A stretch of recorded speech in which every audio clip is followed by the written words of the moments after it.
정월대보름이 지났습니다. 둥글게 떠올랐던 달은 이제 조금씩 기울기 시작했습니다.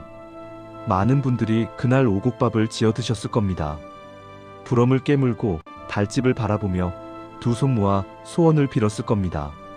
그리고 잠자리에 들면서 이런 생각을 하셨을지도 모릅니다. 올해는 뭔가 달라지겠지. 분명히 좋아질 거야. 그런데 아침이 밝았습니다.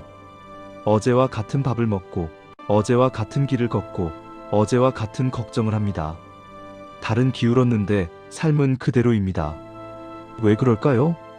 부처님 가르침에 이런 말씀이 있습니다. 인연이 모이면 과보가 생기고, 인연이 흩어지면 과보도 사라진다.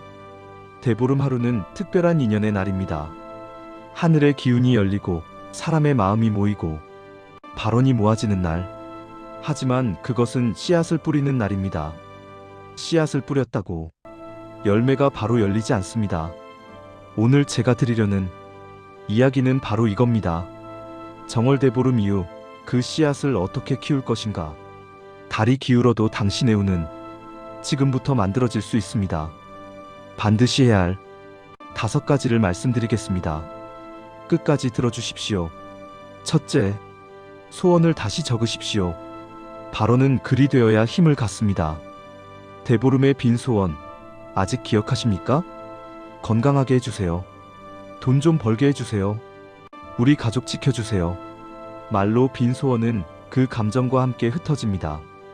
감정은 파도와 같아서 높이 일렁일 때는 강하지만 금세 잦아듭니다. 그리고 사람은 있습니다. 하루가 지나면 절반을, 사흘이 지나면 거의 전부를. 그러나 글로 적은 소원은 다릅니다.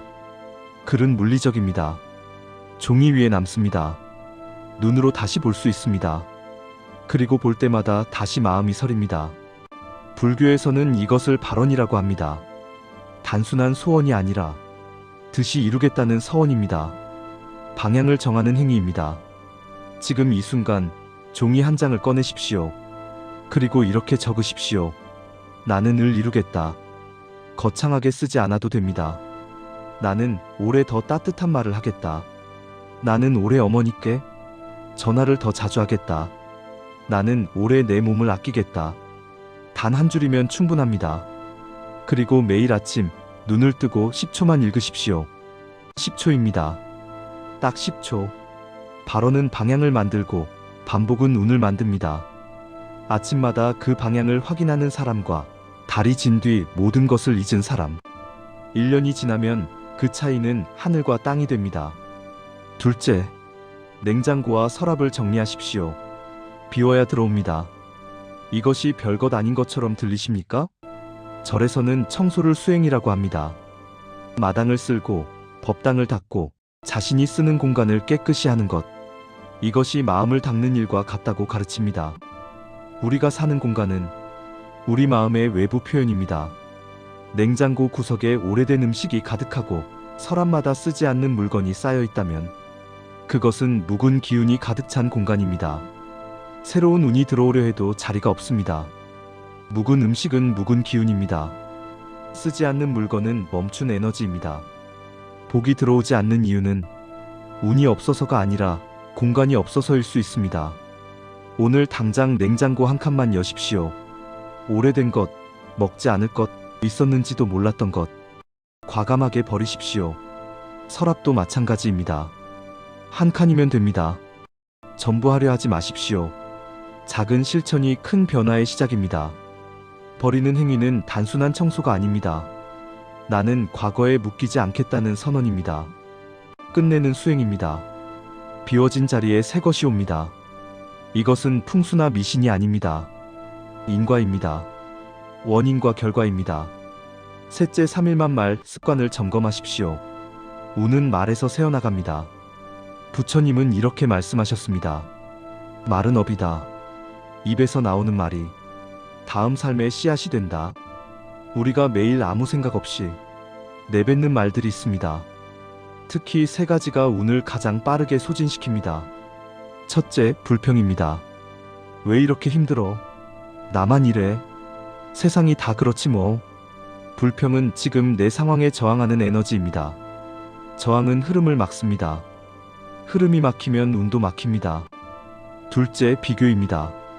저 사람은 저렇게 사는데 나는 왜 이 모양이야? 비교는 자기 자신을 끊임없이 깎아내리는 칼입니다. 자신을 낮추는 사람에게 하늘이 복을 주기 어렵습니다. 셋째, 원망입니다. 저 사람 때문에 내가 이렇게 됐어. 어떻게 그럴 수 있어? 원망은 책임을 밖으로 돌리는 행위입니다. 책임이 없는 곳에 변화도 없습니다. 이 세 가지를 딱 3일만 멈춰 보십시오. 쉽지 않을 겁니다. 3일도 쉽지 않습니다. 그래서 수행입니다. 말이 달라지면 표정이 달라집니다. 표정이 달라지면 관계가 달라집니다. 관계가 달라지면 운이 달라집니다. 3일이 가능하면 7일을 해보십시오. 7일이 되면 21일이 보입니다. 21일이 지나면 습관이 됩니다. 습관이 된 말은 당신의 인생을 다시 씁니다. 넷째, 부모와 조상에게 감사 한번. 효는 모든 공덕의 뿌리입니다. 거창한 제사 이야기가 아닙니다. 향을 피우지 않아도 됩니다. 절을 올리지 않아도 됩니다. 조용히 마음속으로 혹은 작은 목소리로 한 번만 말해보십시오. 지켜주셔서 감사합니다. 부처님 가르침에 이런 말씀이 있습니다. 백겁의 공덕도 부모 은혜를 다 갚지 못한다. 우리가 지금 여기 있다는 것, 밥을 먹고 잠을 자고 이 영상을 볼 수 있다는 것, 그 모든 것의 시작은 부모님입니다. 그리고 그 부모님의 부모님입니다. 돌아가신 분이라면 더욱 마음이 닿습니다.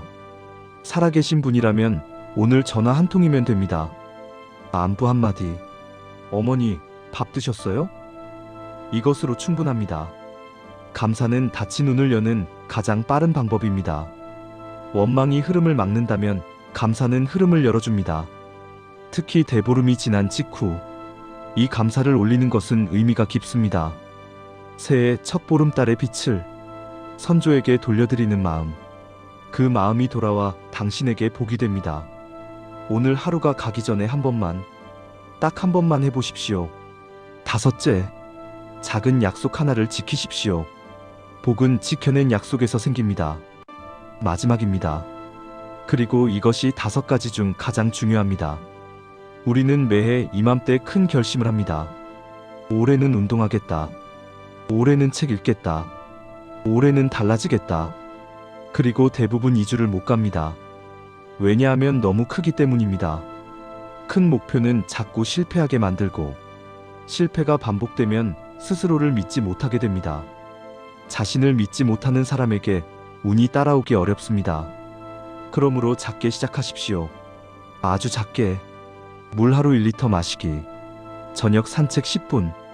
자기 전 책 5쪽. 아침에 일어나 창문 열기. 이 중 하나만 고르십시오. 그리고 지키십시오.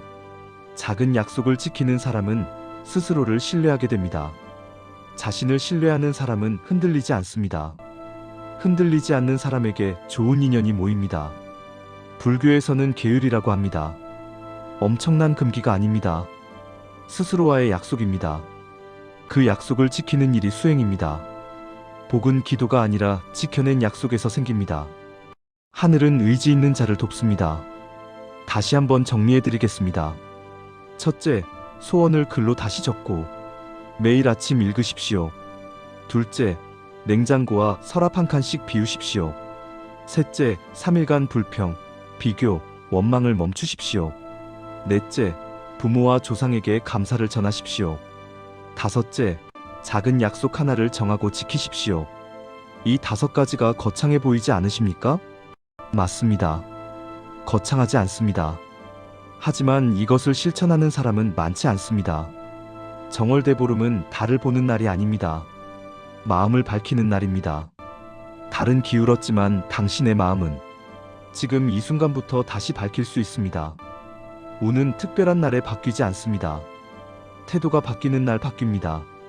작은 실천이 쌓이는 날 바뀝니다. 스스로를 믿는 그 순간부터 바뀝니다. 오늘부터 다시 시작하십시오. 나무아미타불 관세음보살